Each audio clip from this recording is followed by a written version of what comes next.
Isang mapagpalang araw po sa inyo lahat at marami pong salamat sa patuloy niyong pakikinig at pagsuporta sa pagbabahagi po natin ng salita ng Panginoon. Salamat po sa kanyang patuloy na biyaya na ating nararanasan sa kabila man ng mga maraming kahirapan na ating nararanasan sa ating panahon, ay naroon pa rin na nakikita natin yung katapatan at kabutihan ng ating Panginoon. Isa sa mga kalbaryo ng mga Pinoy tuwing nasa kalsada ay ang mga matinding traffic. Maraming mga dahilan kung bakit bumibigat at bumabagal ang ating pagbiyahe. Minsan may nadaanan ako sa isang kalsada na may hinuhukay at may nire-repair na linya ng tubig. Nakalagay doon sa karatula na salamat sa pag-unawa, dadaloy rin ang ginhawa. Napaisip ako at nagandahan doon sa slogan. Bagamat may pagdurusa o pagtitiis, may pangakong mararanasan ang ginhawa. Sa bandang huli, may ganitong katotohanan din na may uugnay sa ating espiritual na buhay. Totoong mayroon tayong mga nararanasan na pagdurusa sa ating buhay at minsan parang nawawalan tayo ng pag-asa kung may kapatapusan pa ba itong ating mga nararanasang ito. Ang paksa tungkol sa kasamaan, kahirapan at pagdurusa sa mundo ay napakahirap maipaliwanag. Katunayan, isa ito sa dahilan kung bakit maraming tao ang pinipiling hindi maniwala o tumalikod sa Diyos. Napakarami ng mga aklat ang naisulat tungkol dito. Sa Biblia, meron pang isang aklat na nakatuon sa paksang ito. Ito ay ang aklat ni Job. Sa ating teksto ngayon ay bibigyan tayo ng ideya tungkol sa dahilan ng pagdurusa at yung magiging katapusan nito. Bagamat maaring hindi ito masagot ng lubusan, subalit ito ay magbibigay sa atin ng pag-asa at katiyakan. Ang ating pong teksto ay makikita sa Romans chapter 8 verses 18 to 25. Sabi po rito, para sa akin, ang mga pagtitiis natin sa kasalukuyan ay hindi maihahambing sa kalulhatiang mahahayag sa atin balang araw. Sapagkat nananabik ang sangnilikha na ihayag ng Diyos ang kanyang mga anak. Nabigo ang sangnilikha, hindi dahil sa kagustuhan nito, kundi dahil itinulot iyon ng Diyos. Gayon may nagbigay rin siya ng pag-asa na ang lahat ng nilikha ay pinalaya ng Diyos upang hindi ito mabulok at upang makabahagi ito sa malulhating kalayaan ng mga anak ng Diyos. Alam natin hanggang ngayon dumaraing ang sangnilikha dahil sa matinding hirap na tulad ng isang nanganganak. At hindi lamang ito, kundi tayong mga tumanggap na ng Espiritu bilang unang kaloob ng Diyos ay dumaraing din habang hinihintay natin ang paghahayag ng ating pagiging mga anak ng Diyos at ang paglaya ng ating mga katawan. Naligtas tayo dahil sa pag-asang ito, ngunit hindi yun matatawag na pag-asa kung nakikita na natin ang ating inaasahan, sapagkat sinong tao ang aasa pa kung ito'y nakikita na niya. Ngunit kung umaasa tayo sa hindi natin nakikita, hinihintay natin iyon ng may buong tiyaga. Ang ating buhay ay sadyang maiksi at may katapusan. Maaring may mga tao na nag-iisip na ang buhay ay hanggang dito na lamang, na kapag namatay tayo ay doon na natatapos ang lahat. Ang katawan ay mabubulok at magbabalik lang sa alabok hanggang doon lamang. Ito ay mariing pinabulaanan ni Pablo doon sa aklat ng unang Korinto chapter 15 na kanyang sinabi na kung hindi bubuhayin muli ang mga patay ay walang saysay ang kanyang pangangaral, walang saysay ang ating pananampalataya. Mabuti pa ay kumain na lamang, uminom at magpakasaya dahil kapag tayo namatay na, tapos na ang ligaya. Pero dahil sa matibay ang pag-asa at ebidensya na si Jesus ay muling bumangon sa libingan, kaya siya ay nagsisikap at nag-aalay ng kanyang buhay na ipangaral ng dakilang pag-asa, ang mabuting balita. Sa tekstong ito ay nahahati sa dalawang perspective, yung pagnilaya ng nararanasan sa kasalukuyan at panghawakan yung pag-asa sa kinabukasan. Para kay Pablo, kapag ang iyong paningin ay nakatuon lamang sa mga nararanasan mong hirap sa kasalukuyan, manghihina ka talaga. Mawawalan ka ng pag-asa, masisiraan ka ng loob at mapapagod ka lamang. Kaya para labanan ito, ang binibigay ni Pablo ay ang solusyon. Sa halip na makita lamang natin ay ang ngayon, tumingin tayo doon sa hinaharap, doon sa pangako ng Diyos, at magagawa mo lamang na makayanan at malampasan ang lahat ng ito kung may panghahawakan kang pag-asa. Sa unang puntos natin ay tignan natin ang kasalukuyan. Nahihirapan sa kasalukuyan. Ang sabi po doon sa teksto sa English version, "For I consider that the sufferings of this present time are not worth comparing with the glory that is to be revealed to us." Nang sabihin ni Pablo na this present time ay hindi lamang niya tinutukoy yung eksaktong petsa o taon na kung saan nandun sila at sinulat niya itong letter na ito. kundi ang tinutukoy niya yung kasalukuyang panahon or yung entire present age, na ang next chapter ng present age na ito ay kapag nagbalik na ang ating Panginoong Jesucristo. At ang sinasabi niya na ang panahon ng sangkatauhan ay markado ng kahirapan. Kaya makita natin dito na nagdurusa ang kalikasan. Doon sa verse 20 ay binanggit, "For the creation was subjected to futility, not willingly, but because of Him who subjected it." Bagamat nilikha ng Diyos ang lahat na maganda at maayos, may nangyayaring hindi maganda. May pinagsimula ng lahat ng pagdurusang ito. Ito yung nung pumasok ang kasalanan sa sangkatauhan. Dating maganda, pero ngayon ay nasira. Sabi dun sa talata ay napasa ilalim sa sumpa. Pero sa English, lalo na sa New Living Translation, everything on earth was subjected to God's curse. Ikalawang dapat natin makita ay nagdurusa ang sangkatauhan. Bahagi po ito ng sumpa nung matapos magkasala si Adan at Eva ay inihayag ng Diyos sa kanila ang magiging mararanasan nila. Sinabi sa Genesis chapter 3 verses 7 to 19, "Ito naman ang sinabi ng Diyos kay Adan, dahil nakinig ka sa iyong asawa nang iyong kainin ang pinagbabawal kong bunga, dahil dito'y sinusumpa ko ang lupa. Sa hirap ng pagbubungkal, pagkain mo'y magmumula. Mga damo at tinik ang iyong aanihin, halaman sa gubat ang iyong kakainin. Sa pagod at pawis pagkain mo'y manggagaling, maghihirap ka hanggang sa malibing. Dahil sa alabok doon ka nang galing, sa lupang alabok ka, babalik ka rin." Kadito rin ang sinasabi ng aklat ng Roma chapter 5 verse 12. Ang kasalanan ay pumasok sa sanlibutan sa pamamagitan ng isang tao. At ang kamatayan ay pumasok sa pamamagitan ng kasalanan. Dahil dito, lumaganap ang kamatayan sa lahat ng tao dahil ang lahat ay nagkasala. Hindi ganito ang estado ng mundo at ng tao dati. Pero ang dating maganda at ang dating maayos ay unti-unting nasira. Alam nyo, minsan nakakapanood ako ng mga dokumentary tungkol sa ating planet Earth at mga iba't ibang uri ng hayop, katulad na lang sa National Geographic Channel or Discovery Channel. At napakahusay ng mga pagkakadocument nito, no?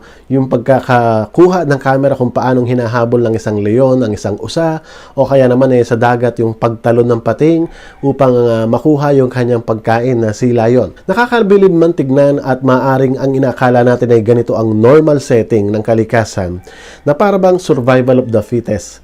Pero hindi ito ang orihinal na disenyo ng kalikasan. Kasi ang karahasan at kamatayan ay wala sa orihinal na disenyo ng ating Panginoon, kundi ito'y resulta ng sumpa dahil sa kasalanan. Sinabi ng Biblia na sa panahong itinakda ng Diyos, sa kanyang pagbabalik muli, He will make all things new. Mababago ang lahat. Manunumbalik ang lahat. Magiging maayos rin ang lahat dahil iyon ang original design. Kaya minsan mapapaisip tayo, no? Bakit kailangan pang may mamatay? Bakit kailangan may magpaalam na mahal sa buhay? Bakit may mga sakit na kumakalat? Bakit may patayan, korupsyon, kalamidad at iba pa? Nangyari ang lahat ng iyan dahil sinira ng kasalanan ng lahat. Ang kalaban natin ay kasalanan. Magmula ng ang tao ay magpasyang gustuhin na siya ang masunod sa kanyang kagustuhan nang hiwalay sa kalooban ng Panginoon. Nang gustuhin na siya ang masusunod sa kanyang buhay na sa halip na sundin at pagtiwalaan ang sinasabi ng Diyos, naranasan niya ang matinding resulta nito.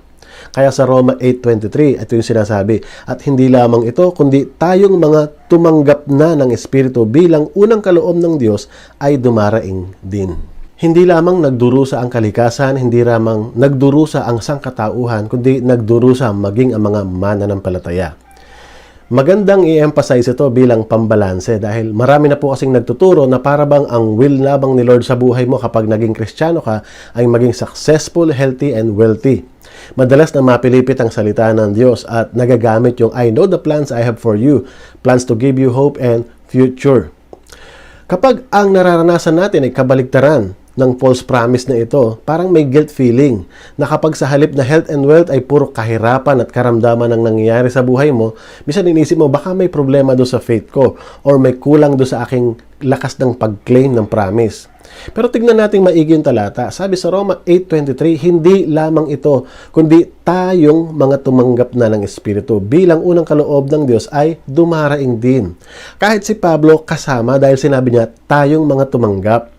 Kung susuriin natin ang mga naging buhay kahit nung mga apostol ng ating Panginoon, wala ni isa sa kanila ang yumaman o guminhawa ang buhay hanggang mamatay sila.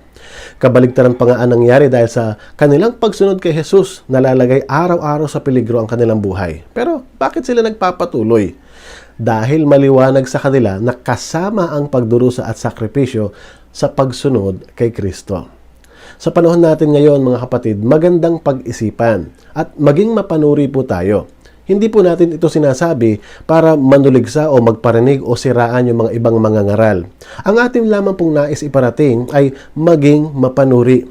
Sa mga naririnig kung ito nga ba ang sinasabi ng Biblia o pinapangaral kasi mabenta at masarap sa pandinig. Ituloy natin ang pagbasa doon sa talata. Doon sa verse 22, ang sabi ni Pablo, alam nating hanggang ngayon dumaraing ang sangnilikha dahil sa matinding hirap na tulad ng isang nanganganak. Maganda yung pagkakagamit ni Pablo dito sa analogy ng isang nanay na kabuuanan ng pagsilang ng panganganak niya. Habang mas papalapit ang pagluwal ng sanggol, mas tumitindi yung sakit na pinagdaraanan. Pero ang lahat ng ito ay mapapalitan ng galak kapag nakita na at nahawakan na sa kanilang mga kapalad ang matagal nilang hinihintay na anak. Totoong napakahirap ng kalagayan ng isang nanay na manganganak. Sabi nga nila sa bawat nanganganak, ang isang paa ay parang nakalagay na sa hukay. Nasa peligro ang buhay. Bukod doon sa 9 na buwan mong mahihirapan kang kumilos, masasaktan sa pagsipa ng sanggol sa loob ng tiyan, nandyan yung takot doon sa pain na mararanasan kapag magle-labor na. Yung lakas ng sigaw, lakas ng kapit ng kamay, hanggang ibigay mo yung lahat-lahat. Hindi mo mailarawan yung pangamba. Pero umaasa ka na magiging maayos rin ang lahat sa loob ng ilang sandali. Magkakaroon ka ng lakas ng loob na harapin ang lahat ng ito dahil sa iyong inaasahan. Kaya doon sa Romans 8:20-21, ang sabi doon, for the creation was subjected to futility, not willingly, but because of Him who subjected it, in hope that the creation itself will be set free from its bondage to decay and obtain the freedom of the glory of the children of God. Pagdating sa kalikasan o yung nature, may tinutukoy ang Biblia dito na paglaya. To set free from bondage to decay, na kahit pasira ng pasira, palala ng paglala, isang araw ito ay lalaya. Sabi doon sa talata, at hindi lamang ito, kundi tayo mga tumanggap ng Espiritu bilang unang kaloob ng Diyos, ay dumaraing din habang inihintay natin ang paghahayag ng ating pagiging mga anak ng Diyos at ang paglaya ng ating mga katawan.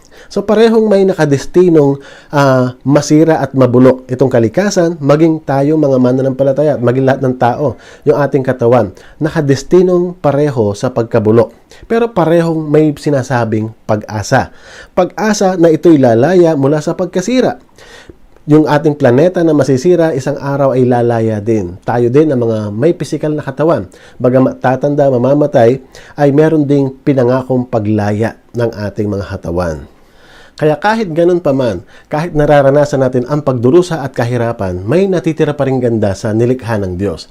Dahil dito nahahayag sa lahat ng tao na may gumawa at may pinagmula ng lahat ng ito. Walang iba kundi ang Diyos na ating kinikilala at nagpakilala sa Biblia. Sabi nga ng Awit 19 verse 1, ang kaluwalhatian ng Diyos ay ipinahahayag ng kalangitan, ang ginawa ng kanyang kamay, ipinapakita ng kalawakan. Maging sa Roma 1:20, mula pa ng likhain ng Diyos ang sanlibutan, ang kanyang likas na hindi nakikita, ang kanyang kapangyarihang walang hanggan at ang kanyang pagka-Diyos ay maliwanag na inihahayag ng kanyang mga ginawa, kaya't wala na silang maidadahilan pa. Mga kapatid, kahit may pagdurusa na nakikita natin sa kasalukuyan, darating din ang ginhawa. Kaya sa halip na tignan lamang yung kasalukuyan, mas dapat din natin tignan ang kinabukasan. Ikalawang puntos, umasa sa kinabukasan. Ano yung pag-asang tinutukoy sa talata? Balikan natin yung verse 18-21. Para sa akin, ang mga pagtitiis natin sa kasalukuyan ay hindi maihahambing sa kalulahatiang mahahayag sa atin balang araw. Sapagkat nananabik ang sangnilikha na ihayag ng Diyos ang kanyang mga anak. Nabigo ang sangnilikha, hindi dahil sa kagustuhan nito, kundi dahil sa itinulot iyon ng Diyos. Gayon may nagbigay rin siya ng pag-asa na ang lahat ng nilikha ay pinalaya ng Diyos upang hindi ito mabulok at upang makabahagi ito sa maluwalhating kalayaan ng mga anak ng Diyos. Kaya, una, ang kaginhawaan ay ipapalit sa ating kahirapan. Meron daw kalwalhatiang mahahayag. Maganda nga rin na sinabi ni Pablo na kahalintulad doon sa 2 Korinto chapter 4 verses 16-18. Kaya't hindi kami nasisiraan ng loob kahit na humihina ang aming katawang lupa. Patuloy namang lumalakas ang aming espiritu araw-araw. Ang bahagya at panandali ang kapighati ang dinaranas namin ngayon ay magbubunga ng kagalakang walang hanggan at walang katulad. Kaya't ang paningin namin ay nakatuon sa mga bagay na di nakikita at hindi sa mga bagay na nakikita, sapagkat panandalian lamang ang mga bagay na nakikita, ngunit walang hanggan ang mga bagay na di nakikita. Hindi lamang yon, may tinutukoy sa talata na ihahayag ang kanyang mga anak. Sabi doon sa verse 19 ng Roma 8, sapagkat nananabik ang sangnilikha na ihayag ng Diyos ang kanyang mga anak. Parang magsisilbig ito yung final roll call. Dito magkakaalaman, kumbaga sa graduation, nasasabik malaman ang mga pasado at yung mga tunay na makakagraduate. Kumbaga para sa isang estudyante na ginagawa ang lahat, nagpagod, malaki ang pag-asa at kasabikan ang nararamdaman niya sa araw mismo ng graduation. Nawa yung ganun ding kasabikan, yun yung ating nararanasan sa ating mga puso kapag tinitignan natin na darating na ang panahon ng pagbabalik ng ating Panginoon. Na kahit anong hirap ng assignments at projects, alam mo ang iba ang may paghahanda pagdating sa graduation. Sabi nga ng isa sa mga kilalang manunulat na si Charles Hodge, "The design of God in the affliction of His people is not to satisfy the demands of justice, but to prepare them to participate in His glory." Ikalawa, bukod sa kaginhawaan ng ipapalit sa ating kahirapan, makikita natin na may kalayaan sa presensya ng kasalanan. Dahil doon sa verse 23 ay binanggit, habang inihintay natin ang paghahayag ng ating pagiging maanak ng Diyos at ang paglaya ng ating mga katawan. Epekto ng sumpa ng kasalanan kung bakit ang tao ay nahihirapan. Ang kasalanan din ang dahilan kung bakit ang tao noon pa man ay nabibigatan. Ang kasalanan rin ang dahilan kung bakit maraming tao miserable ang buhay.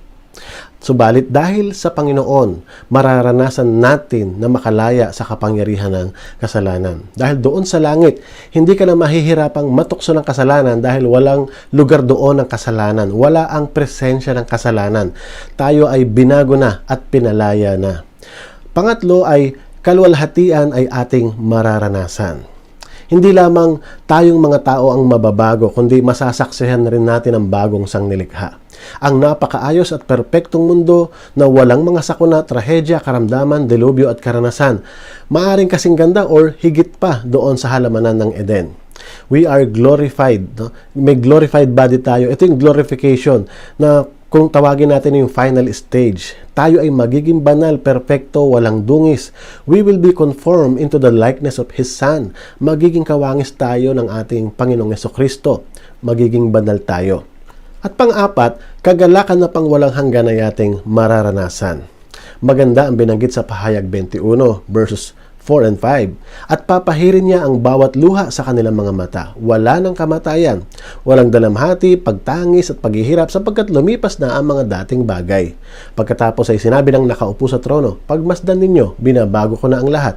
At sinabi niya sa akin, "Isulat mo, maaasahan at totoo ang mga salitang ito."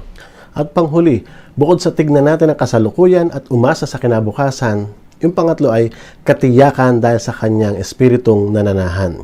Sinabi ng Roma 8:23, at hindi lamang ito kundi tayong mga tumanggap na ng Espiritu bilang unang kaloob ng Diyos. Kahalin tulad dito ng binanggit ni Pablo sa Ephesians 1:13 hanggang 14, kaya't ipinagkaloob sa inyo ang Espiritu Santong ipinangako ng Diyos bilang tatak ng pagkahirang sa inyo. Ang Espiritu ang katibayan ng mga pangako ng Diyos sa ating mga hinirang hanggang kamtan natin ang lubos na kaligtasan. Alam niyo, kapag may mga bagong pelikulang gustong-gusto nating mapanood, ayaw natin ng may spoiler. Yung kinikwento yung magiging ending kasi nawawala yung thrill. Sorry, pero ang Biblia ay isa ring malaking spoiler. Bakit? Sinabi na kasi ng Biblia kung ano ang magiging ending ng ating mundong ito. Sinasabi niya kung ano ang magiging resulta. Pero sa halip na mainis ka, dapat ay matuwa ka dahil nakasalalay rin dito kung magiging happy ang iyong ending. Panghuli, mga kapatid, kapag ikaw ay nanonood ng isang paborito mong sports, halimbawa tulad na lang sa basketball at pinapanood mo yung paborito mong team sa kanilang championship game, hindi ka mapakali, hindi ka maistorbo, nai-stress ka, natitense ka, naninikip ang dibdib mo, naiinis ka sa mga maling tawag ng referee o naiinis ka sa mga unfair na pangyayari. Hindi ba nai-stress ka habang nanonood ka dahil wala pa yung ending? Pero what if ganito ang eksena? Paano kung natapos na ang lahat at alam mo kung sino yung mananalo? At ngayon, panonoorin mo yung replay.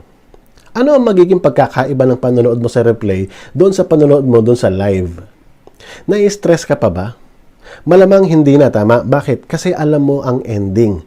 Hindi ka natatakot, hindi ka nai-stress ng todo kasi nagbibigay sa iyo ng kapayapaan na alam mo ang magiging ending. Sa ating buhay sa kasalukuyan, maaring nakaka-stress, nakakapanglumo or maaring nawawalan tayo ng pag-asa. Dahil sa bawat nangyayari sa aktual na buhay natin sa araw-araw, hindi mo alam kung ano susunod na mangyayari. Nandun na nabibigatan tayo na minsan dumarating sa punto na parang gusto mo nang sumuko.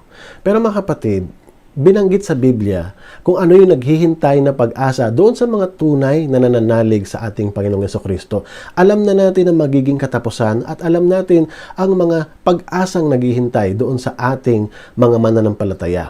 Kaya nga doon sa talatang ating ginamit, doon sa verse 23 to 25, at hindi lamang ito, kundi tayong mga tumanggap na ng Espiritu bilang unang kaloob ng Diyos ay dumaraing din habang hinihintay natin ang paghahayag ng ating pagiging mga anak ng Diyos at ang paglaya ng ating mga katawan. Naligtas tayo dahil sa pag-asang ito. Ngunit hindi yun matatawag na pag-asa kung nakikita na natin ang ating inaasahan. Sapagkat sinong tao nga asa pa kung ito'y nakikita na niya? Ngunit kung umaasa tayo sa hindi natin nakikita, hinihintay natin iyon ng buong tiyaga. Maliwanag na binanggit do sa verse 24 na masasabi mo pang pag-asa ito kung nakikita mo na. Kaya nga sa ating kasalukuyan, bagamat tayo nahihirapan, hindi natin lubos pang nakikita yung literal na pagbibigay sa atin ng kaluwalhatian ng ating Panginoon. Pero hindi dapat tayo mabahala at mabagabag sapagkat umaasa tayo bagamat hindi natin nakikita pero tiyak yung nangako. Maging sa 2 Corinthians 4:16 to 18 ay balikan natin ang sabi doon ni Pablo, hindi kami nasisiraan ng loob kahit na humihina ang aming katawang lupa. Patuloy namang lumalakas ang aming espiritu araw-araw. Ang bahagya at panandali ang kapighatiang dinaranas namin ngayon ay magbubunga ng kagalakang walang hanggan at walang katulad. Kaya't ang paningin namin ay nakatuon sa mga bagay na di nakikita at hindi sa mga bagay na nakikita. Sapagkat panandalian lamang ang mga bagay na nakikita, ngunit walang hanggan ang mga bagay na hindi nakikita. Mga kapatid, nawa ay magbigay paalaala sa atin ang mga salita ng Panginoon na tayo ay magpakatatag bagamat may mga pagdurusa at katanungan tayo sa kasalukuyan nating panahon. Bagamat nakikita natin ay pagdurusa lamang sa kasalukuyan, ituon din natin ang ating paningin kay Jesus na siyang pinagmulan at nagpapasakdal ng ating pananampalataya. Katulad ng slogan ng isang kumpanya, kasunod ng pagdurusa, darating din ang ginhawa. Magtiwala tayo sa Panginoon. Tayo po'y manalangin. Dakila naming Diyos, salamat po sa iyong mga pangako. Salamat po na wala kaming ibang inaasahan. Kung titingin lang kami sa kasalukuyan at sa mundo at sa aming kapaligiran, nandoon na kami ay mawawalan ng pag-asa, manghihina, masisiraan ang loob, Panginoon. Subalit, salamat may panghahawakan kami. Hindi lamang dahil sa magandang pakinggan, kundi dahil tapat yung nangako. Tapat yung nagpasulat nito, Panginoon. Tapat yung nagbigay ng garantiyang ito. Salamat po sa banal na Espiritu na siyang garantiya, na siyang kasama rin namin sa araw-araw na buhay. Kaya, Panginoon, ang aming dalangin, yung katatagan ay patuloy mong ipagkaloob. Yung presensya mo ay patuloy na maranasan at yung kagalakan sa bawat hirap na aming nararanasan ay patuloy na maranasan ang bawat umaasa at nananalig sa inyo. Umaapila rin po kami ng patuloy na pagpapagaling doon sa mga may karamdaman, kalakasan doon sa nangihina at probisyon doon sa mga nangangailangan. Salamat po sa umagang ito, sa iyong mga salita na isang araw, Panginoon, darating din ang ginhawa. Dahil ikaw ay tapat, dahil ikaw ay mabuti, dahil ikaw ang nangako. Kaya kami, Panginoon, ito ang aming pinanghahawakan. Salamat po sa iyong mga salita at binabalik po namin sa iyong papurit pasalamat sa pangalan ni Jesus. Amen. Isa pong mapagpalang araw sa inyo lahat. God bless you.